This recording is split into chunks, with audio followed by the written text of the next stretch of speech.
नमस्कार दोस्तों, स्वागत है आप सभी का हमारे YouTube चैनल एग्जाम बार में।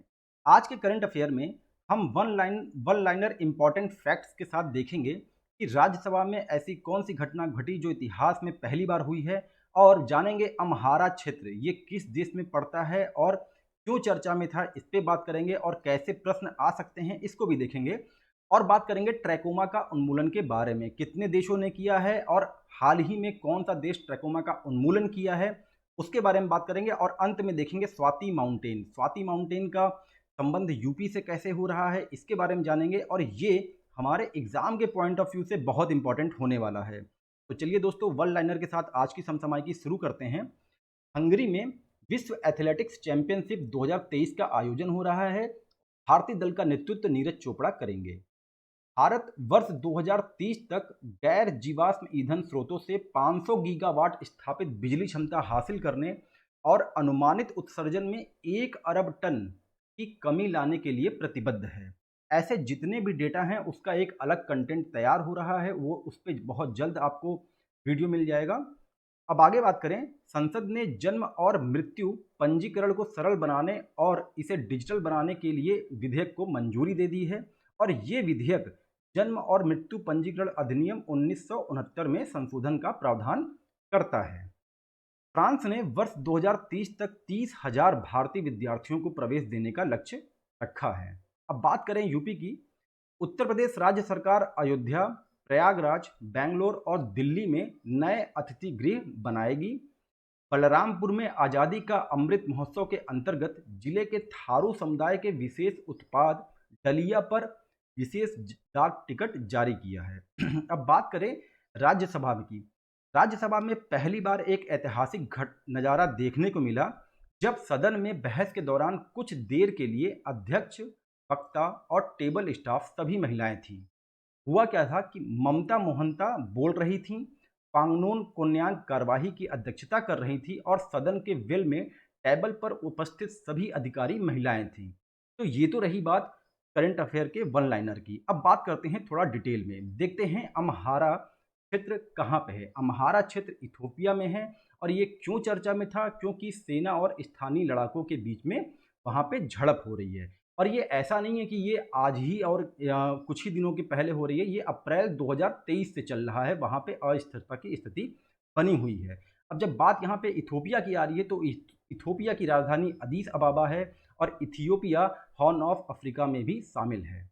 यह अफ्रीका का दूसरा सबसे बड़ा जनसंख्या वाला देश है, और अगर क्षेत्रफल की बात करें तो अफ्रीका का 10वां सबसे बड़ा देश है, और विश्व का सबसे अधिक जनसंख्या वाला लैंडलॉक कंट्री है। ये बहुत इंपॉर्टेंट पॉइंट है, इसको आप ध्यान रखिएगा।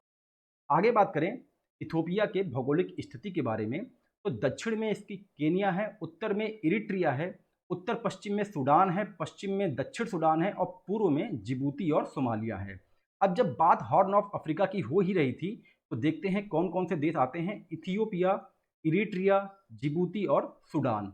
अब बात करें इथियोपिया में झीलों के बारे में, टाना झील इथियोपिया के अम्हारा क्षेत्र में, अब अम्हारा क्षेत्र चर्चा में ही था तो अम्हारा क्षेत्र में ताना झील आता है, इसको आप ध्यान रखेंगे।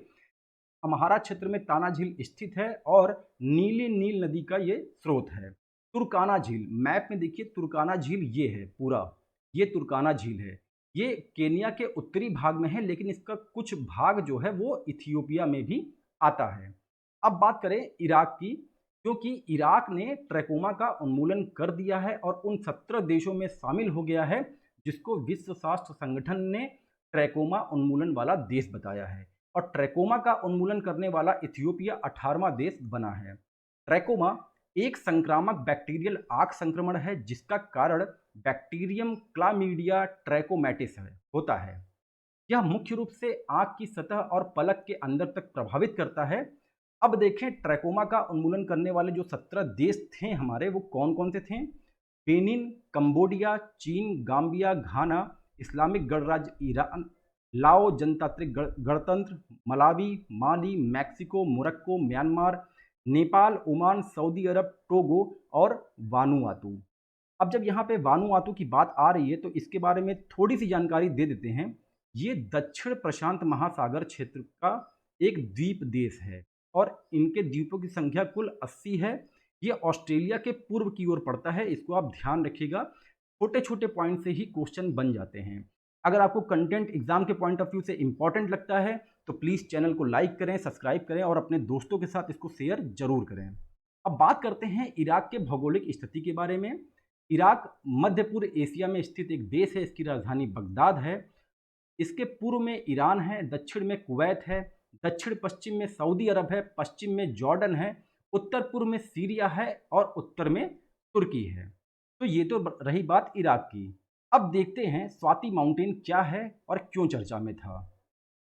देश की युद्ध क्षेत्र निगरानी क्षमताओं को मजबूत करने के लिए भारतीय सेना ने स्वदेशी रूप से विकसित हथियार लोकेटिंग रेडार के हल्के और अधिक कॉम्पैक्ट संस्करण को शामिल किया है, जिसे स्वाति माउंटेन कहा जाता है। उत्तर प्रदेश के आगरा में हुए एक समारोह में सेना स्टाफ के उप प्रमुख लेफ्टिनेंट जनरल जेबी चौधरी ने रडार प्रणाली को हरी झंडी दिखाई है। इसलिए ये एग्जाम के पॉइंट ऑफ व्यू से हमारा अब इम्पॉर्टेंट हो चला है, इसको आप ध्यान रखिएगा। स्वाति माउंटेन क्या है? हथियार लोकेटिंग रडार। देश के ऊंचाई वाले क्षेत्रों में निगरानी बढ़ाने के लिए भारतीय सेना ने स्वाति माउंटेन रडार को अपने पर्वतीय निगरानी बेड़े में शामिल किया है। इसे बेंगलुरु में भारत इलेक्ट्रॉनिक्स लिमिटेड बीईएल ने विकसित किया है और स्वाति रडार के दो संस्करण हैं, स्वाति मैदान और स्वाति पर्वत। तो ये तो रहा दोस्तों आज का करंट अफेयर। अब मिलते हैं अपने अगले वीडियो के साथ, तब तक के लिए नमस्कार, जय हिंद, जय भारत।